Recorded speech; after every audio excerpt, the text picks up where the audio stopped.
Wisdom. It's an incredibly valuable asset. Some would say more precious than gold. It's attractive, appealing, admirable. Conversely, a lack of wisdom is the basis of immaturity, blind spots, and bad decisions. Wisdom. It can be gained over time, but it can't be rushed. But wisdom can be shared. That's precisely what we are here to do right now. Today, we are here to hack wisdom, to distill it, to understand it, and to process it. Why? To get better at life. Welcome to The Main Thing.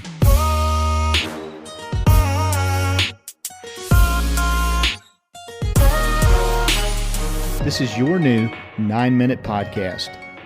I'm your host, Skip Linneberg, and I've set out to interview the wisest people I know. We'll see what we can learn from each one when they're faced with an incredibly difficult, soul-piercing question. Welcome back to the Main Thing podcast. I'm your host, Skip Linneberg, that guy who brings you 9-minute doses of wisdom from the wisest people I know.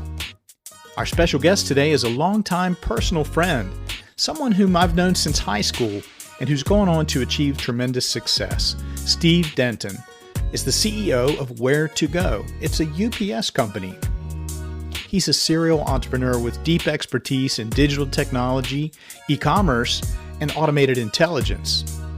Today, Steve is squarely focused on creating smarter fulfillment networks and democratizing delivery. Now, prior to his career in technology, Steve held leadership roles at FedEx and Pepsi.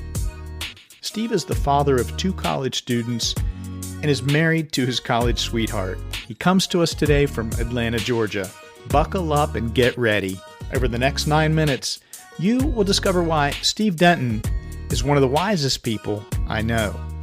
Hey, Steve, good morning and welcome to the Main Thing podcast. Thank you so much for making time for us. Skip, it's an honor. It's a pleasure to be here, and I'm looking forward to our conversation today.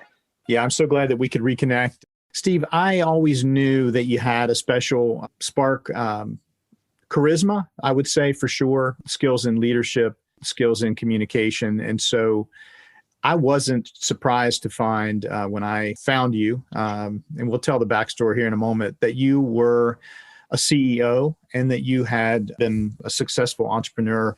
Tell us a little bit about your entrepreneurial journey.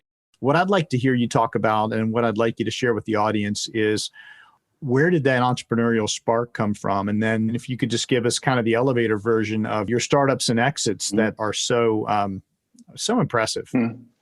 Well, I appreciate that's kind. And as you get older, your story gets longer, right? So it's older, your stories get longer. So you got to shorten them up. So Skip, I got the spark from my grandfather.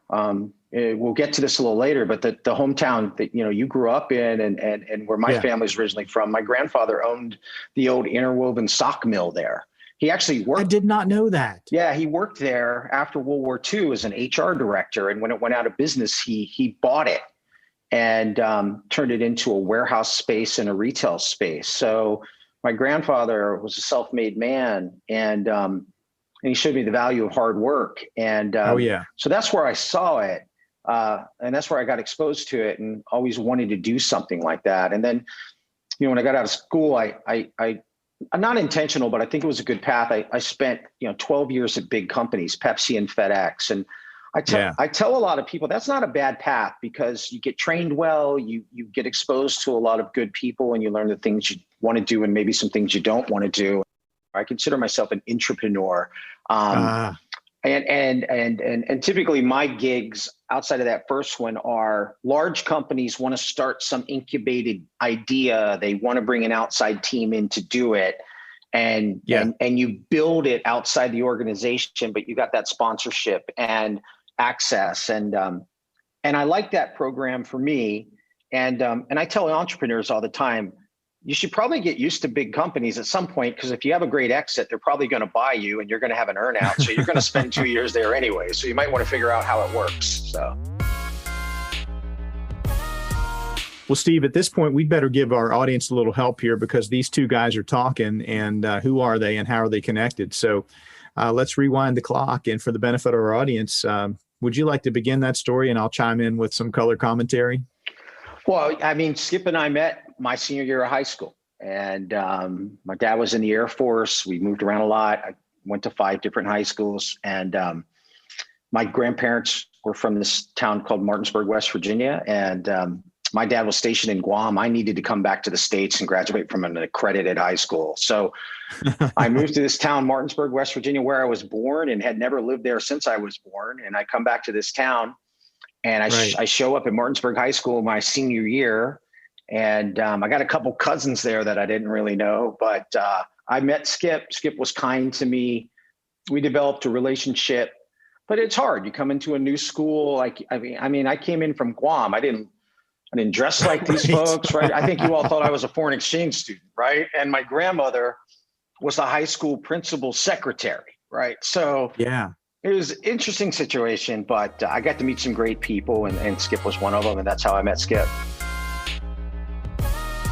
Steve, I guess we had better get to the main thing, the pivotal question that I ask each of my wise guests. Steve Denton, what's the main thing that you've learned in your lifetime so far? Yeah, I've thought about this. I've thought about this a lot, right? Challenging and soul searching, right? But Skip, the main thing that I've learned in my lifetime so far is you've got to get the hard stuff right. Period. And I know that's a simple statement, right? But the hard stuff, which in many cases is the important stuff, right? So take us through that. I know you. I know you've got an underlying series of message points that support that thesis. Sure. Well, and I learned these things because I spent a long time getting the hard stuff wrong.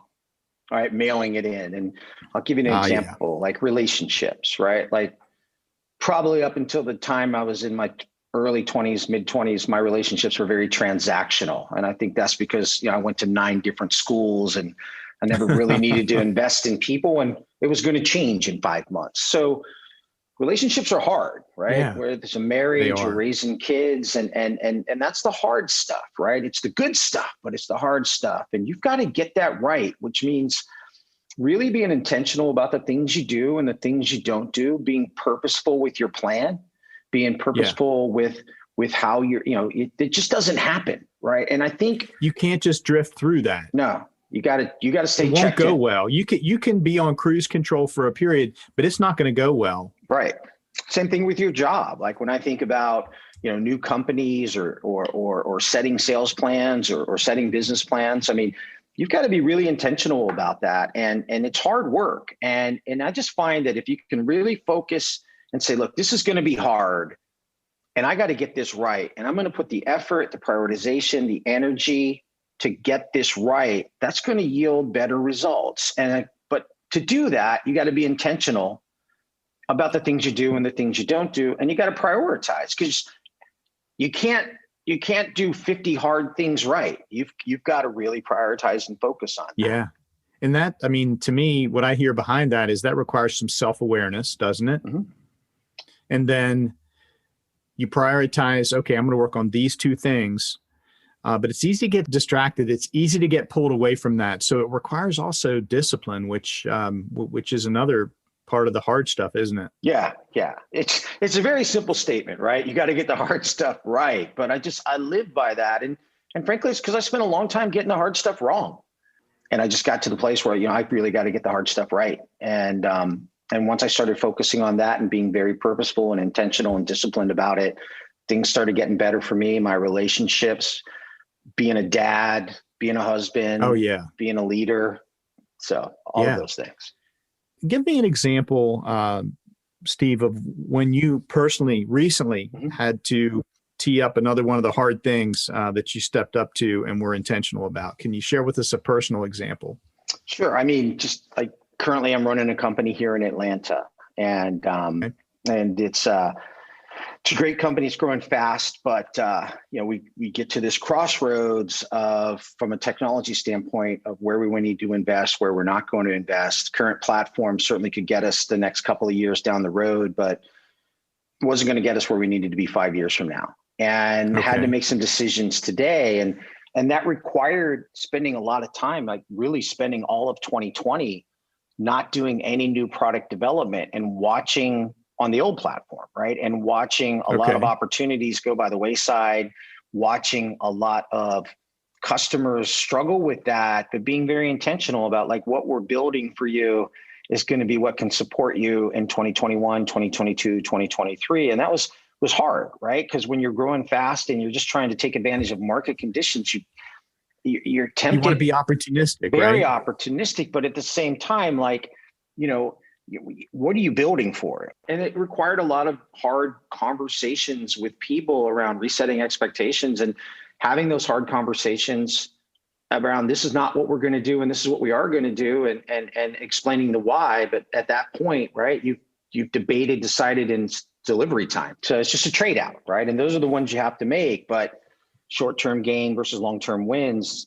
Right. So that's a pretty recent one. That's awesome. What a great example. Get the hard stuff right. The wisdom here presented by my guest, Steve Denton. For someone who hasn't yet embraced that statement that you shared, get the hard stuff right. What's the downside? What kind of symptoms are they going to experience before they perhaps step up to that? What are some of the indicators that they need to get the hard stuff right? Yeah. Well, the biggest one you'll see is a fast start that goes nowhere. Right. Okay. So it's part of getting the hard stuff right is getting the plan right and being as intentional about the planning as you are on the execution. If you don't get the hard stuff right, you're probably running from something. If you get the hard stuff right, you're running to something. And it's an easy way to think about it. I love it. Makes total sense to me. Steve Denton, get the hard stuff right.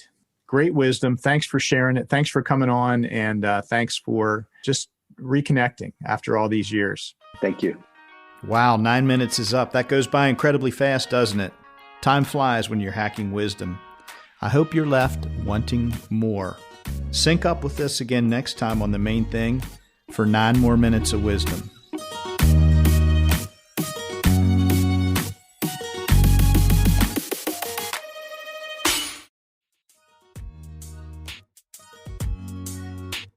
Let's be honest, it's not easy to ask for help or talk about money.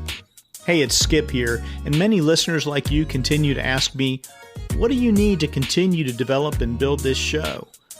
Well, for context, it takes our team about 15 hours of work to produce each one of these packages of wisdom that we deliver to you in podcast form.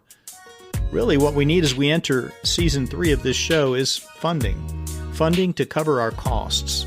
So in response, I formed a site on the Patreon platform where you can elect to become a supporting patron of the Main Thing podcast. Now, there are 3 levels you might consider, ranging from $6 to $27 per month. It's all safe and secure, and you can explore the options at patreon.com/themainthingpodcast. Now, how will we use the funding? Funds provided by you and other patrons will be used to defray the costs of production, promotion, and our recurring technology expenses each month. In short, you will be helping to keep this pipeline of wisdom flowing. Thanks.